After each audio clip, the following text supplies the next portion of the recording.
Justice au pays de l'or noir. Depuis plus de 150 ans, le pétrole est l'un des principaux carburants de l'industrie et du capitalisme. Mais ça coûte cher, l'or noir, et pas seulement à l'écologie. Ça coûte la vie, en Irak, en Libye, en Afrique subsaharienne, où la mainmise des compagnies pétrolières est garantie par les bombes, les massacres et les coups d'État.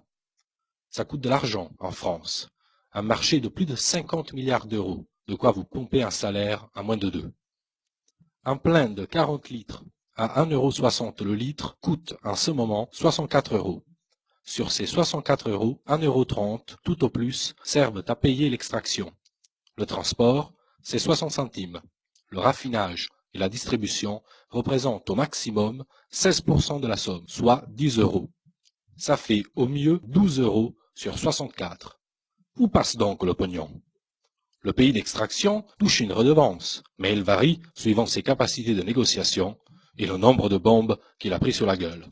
Ce n'est donc pas ça qui pèse le plus lourd. Le gros de la pompe Afrique revient à l'État français, qui prend environ 38 €, soit 60% du plein d'essence. Or, la ponction de l'État et les coûts du pétrole sont restés quasi stables en pourcentage depuis le début de la nouvelle flambée. Ce sont donc bien les marchands qui font augmenter les prix. Comment font-ils?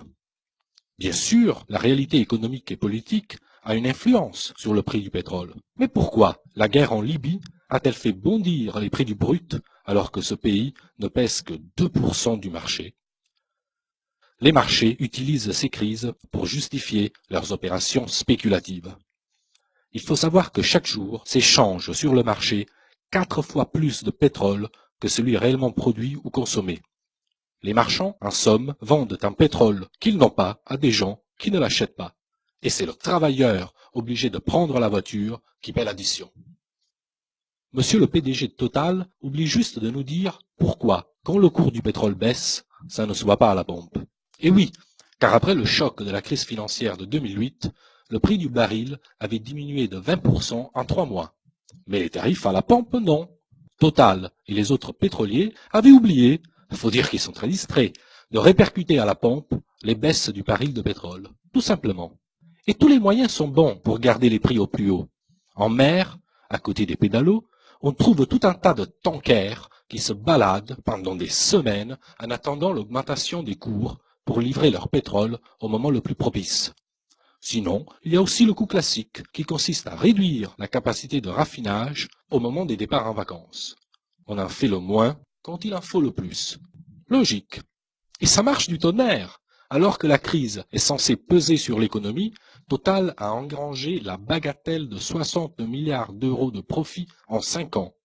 En pleine crise pétrolière de 2008, près de 14 milliards. Bingo! Les actionnaires attendent la prochaine récession en se frottant les mains. Avec la flambée de l'immobilier, les ménages les plus modestes, les travailleurs, sont contraints de s'installer à la périphérie des grandes villes.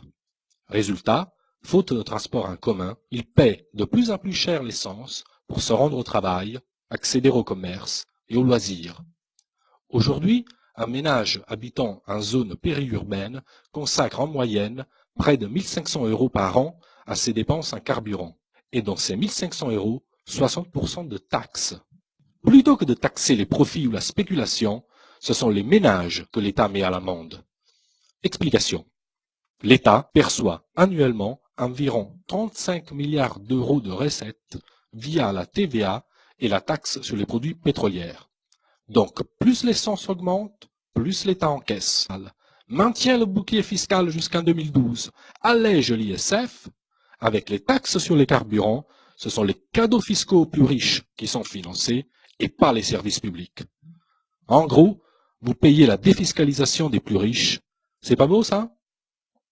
Raquette des ménages en France, misère des peuples dans les pays du Sud, accaparement de la rente pétrolière par les groupes, les spéculateurs et les dynasties familiales dans les pays producteurs, on voit rouge au pays de l'or noir.